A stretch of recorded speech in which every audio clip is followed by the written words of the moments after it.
Hello বন্ধুরা, সবাইকে স্বাগত জানাই স্টাডি সাকসেস কোচিং সেন্টারে। বন্ধুরা, তোমাদের জন্য আবারও চলে এসেছি এসএসসি এমটি 2025-এর আর একটি প্র্যাকটিস সেট। আজকের প্র্যাকটিস সেট নম্বর 21, জেনারেল অ্যাওয়ারনেসের আমাদের যে প্র্যাকটিস সেটগুলো চলছে, এগুলো কিন্তু প্রত্যেকটাই তোমাদের এক্সাম প্যাটার্ন অনুযায়ী করানো হচ্ছে, ঠিক আছে? তো তাই যারা আগের যে প্র্যাকটিস সেটগুলো দেখোনি, অবশ্যই বলবো দেখে নাও, খুবই ইম্পর্ট্যান্ট এই প্র্যাকটিস সেট। এছাড়া আমরা যে প্রিভিয়াস ইয়ার বা টপিক ওয়াইজ ক্লাসগুলো করেছি, সেগুলোও কিন্তু অবশ্যই দেখে নেবে, কেন সেই ক্লাসগুলো আমরা বিস্তারিতভাবে আলোচনা করেছি, ঠিক আছে? এখন তোমাদের এক্সাম সামনে, তাই আমরা প্র্যাকটিস সেটগুলো করাচ্ছি। এক্সাম তোমাদের ডিসেম্বর 15 তারিখের দিকে একটা হওয়ার সম্ভাবনা রয়েছে, ঠিক আছে? মোট ডিসেম্বরেই তোমাদের এক্সাম হবে, এটা ধরে রাখো, ধরেই সেইভাবে পড়ে যাও এখন।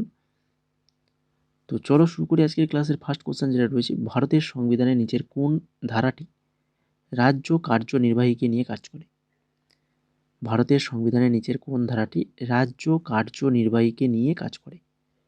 সঠিক অ্যান্সার কী হবে? সঠিক অ্যান্সার হয়ে যাবে অপশান নাম্বার 3, ধারা 153 থেকে 167। ধারা 153 থেকে 167, যেটা হচ্ছে রাজ্য কার্যনির্বাহীকে নিয়ে কাজ করে। 2 নম্বর কোশ্চেন, ভারতীয় সংবিধানের রাষ্ট্রপতি নির্বাচনের পদ্ধতি ড্যাশ সংবিধান থেকে ধার করা হয়েছে? আমাদের ভারতের সংবিধানে যে রাষ্ট্রপতি নির্বাচনের যে পদ্ধতিটা রয়েছে, তো সেটা সংবিধানের মানে কোন দেশের সংবিধান থেকে নেওয়া হয়েছে? সঠিক অ্যান্সার হবে অপশান নাম্বার 1, আইরিশ সংবিধান থেকে ধার করা হয়েছে। তারপরে দেখো মোহিনীআট্টম। মোহিনীআট্টম একটি একক শাস্ত্রীয় নৃত্যের ফর্ম, যা নিম্নলিখিত কোন রাজ্যের সাথে সম্পর্কিত?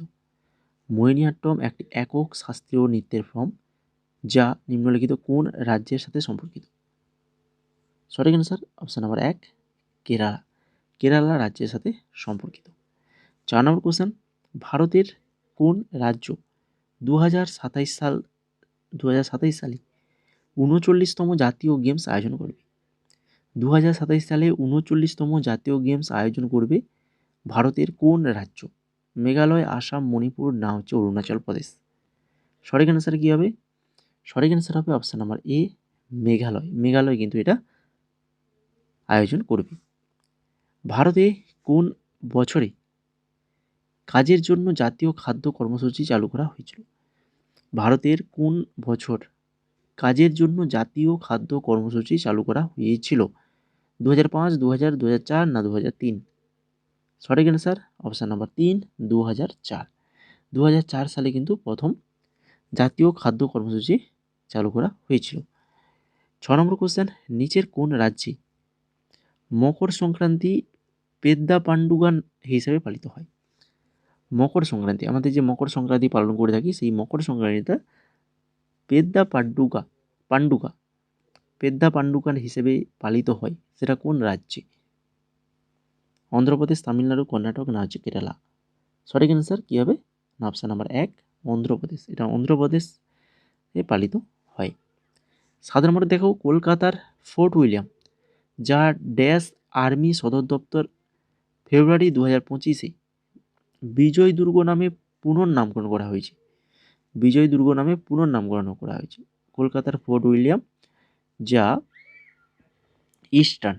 ইস্টার্ন আর্মি সদর দপ্তর, ফেব্রুয়ারি 2025-এ বিজয় দুর্গ নামে পুনর্নামকরণ করা হয়েছে। পুষ্টির যে পদ্ধতিতে জীব মৃত এবং ক্ষয়প্রাপ্ত পদার্থ থেকে পুষ্টি গ্রহণ করে, তাকে ড্যাশ পুষ্টি বলে?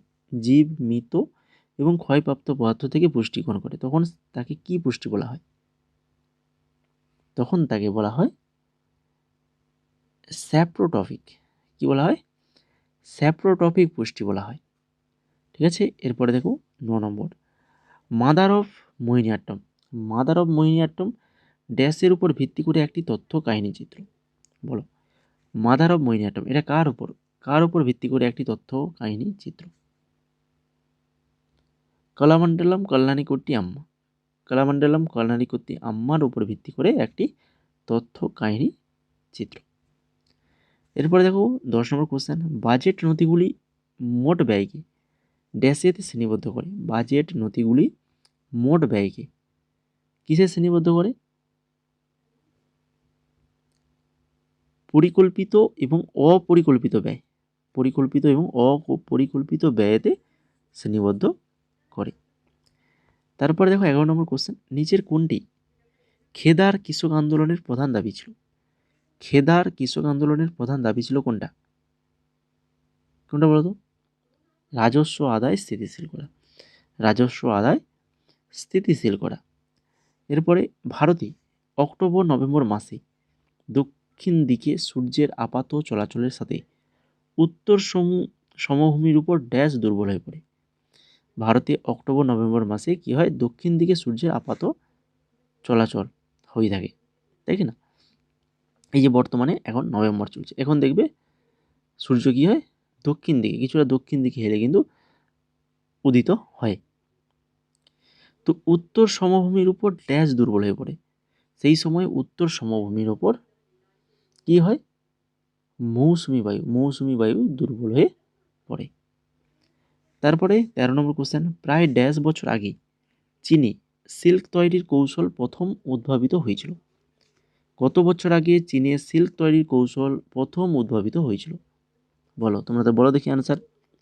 সেই সাথে যারা এখনও ক্লাসটাকে লাইক করনি, যদি ভালো লেগে থাকে প্র্যাকটিস সেটগুলো, তো অবশ্যই বলবো লাইক করো, কমেন্ট করে জানাও কেমন লাগছে। তার পাশাপাশি যদি চ্যানেলটাকে না সাবস্ক্রাইব করে থাকো, নতুন হয়ে থাকো, তাহলে অবশ্যই বলবো চ্যানেলটাকে সাবস্ক্রাইব করে ফেলো এবং তারই সঙ্গে আমাদের টেলিগ্রামে চলে যাও, টেলিগ্রামে জয়েন করো। ওখানে তোমরা তোমাদের এক্সাম ডেটের আপডেটগুলো পেয়ে যাবে, কখন এক্সাম হবে, কীভাবে হবে না হবে, সমস্ত কিছু আপডেট তোমরা পেয়ে যাবে। এছাড়া নতুন নতুন জব রিলেটেড আপডেটও তোমরা পেয়ে যাবে। ঠিক আছে, তো অবশ্যই টেলিগ্রামে জয়েন থাকতে হবে তোমাদেরকে, নাহলে অনেক কিছু আপডেট তোমরা পেতে দেরি করবে। ঠিক আছে, আমাদের একদম যা কিছু আপডেট একদম সবার প্রথম পেয়ে যাবে আমাদের চ্যানেলে। তো বলো এটার অ্যান্সার কী হবে? বলো, এটার অ্যান্সার হয়ে যাবে 7,000 বছর আগে। তারপরে দেখো নভেম্বর 2025 থেকে জানুয়ারি 2026-এর মধ্যে অনুষ্ঠিত হতে যাওয়া চতুর্থ গ্লোবাল এআই সম্মেলন আয়োজক দেশ কোনটি? 2025 থেকে 2026-এর মধ্যে অনুষ্ঠিত হয়ে যাওয়া চতুর্থ গ্লোবাল এআই সম্মেলনের আয়োজক দেশ হচ্ছে কি? ভারত, আমাদের ভারত। অপশান নাম্বার বি হয়ে যাবে সঠিক অ্যান্সার।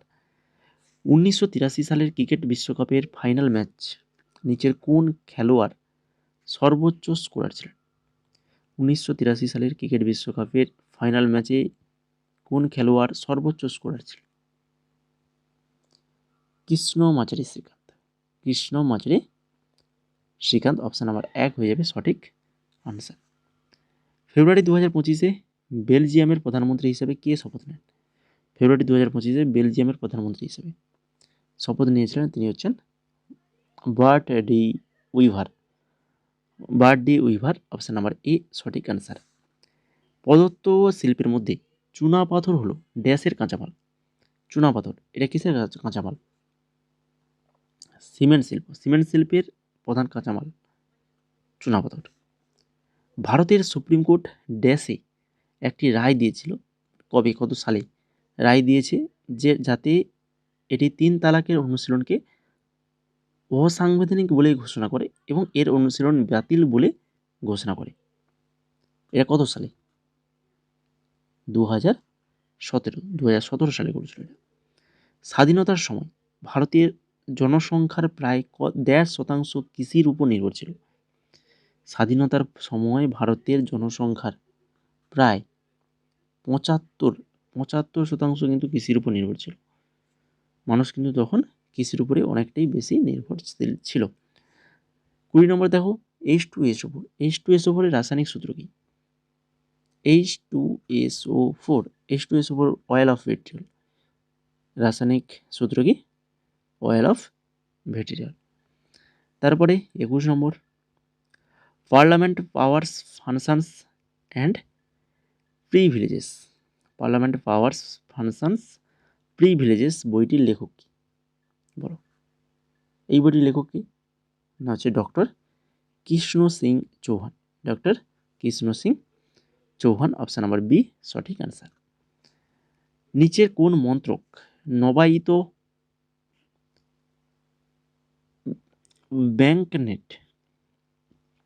বাঙ্কনেট ই নিলাম পোর্টাল চালু করেছে? বাঙ্কনেট ই নিলাম পোর্টাল, এটা যে চালু করেছে এটা কোন মন্ত্রণালয়, কোন মন্ত্রক বলো? অর্থ মন্ত্রক, এটা অর্থ মন্ত্রক চালু করেছে। তেলেঙ্গানার প্রধান কয়লা খনি অঞ্চল কোনটি? তেলেঙ্গানার প্রধান কয়লা খনি অঞ্চল কোনটা? সিঙ্গারেনি কয়লাক্ষেত্র, অপশন নাম্বার এ একদম সবার প্রথম সিঙ্গারেনি কয়লাক্ষেত্র। 24 নম্বর দেখো, দুটো বিবৃতি, তিনটে বিবৃতি দেওয়া রয়েছে এখানে, পড়তে হবে, পড়ো আগে, তারপরে কোনটা ঠিক কোনটা ভুল আমাদেরকে খুঁজতে হবে। ফার্স্ট যে বিবৃতি রয়েছে, বায়ুমণ্ডলের উল্লম্ব উষ্ণায়ন প্রক্রিয়াকে অ্যাডভেকশন বলা হয়। বক্তব্য 2, বাতাসের অনুভূমিক গতির মাধ্যমে তাপ পরিবহনকে কনভেকশন বলা হয়। আর বক্তব্য 3, ভারতের উত্তরাঞ্চলে গ্রীষ্মকালে লু বাতাস হয়, তা অ্যাডভেকশন দ্বারা সৃষ্ট। তো বলো এদের মধ্যে কোনটা সঠিক? এখানে শুধুমাত্র কেবলমাত্র 3 নম্বর বক্তব্যটা কিন্তু এখানে শুধুমাত্র সঠিক, বাকি কেউ সঠিক নয়।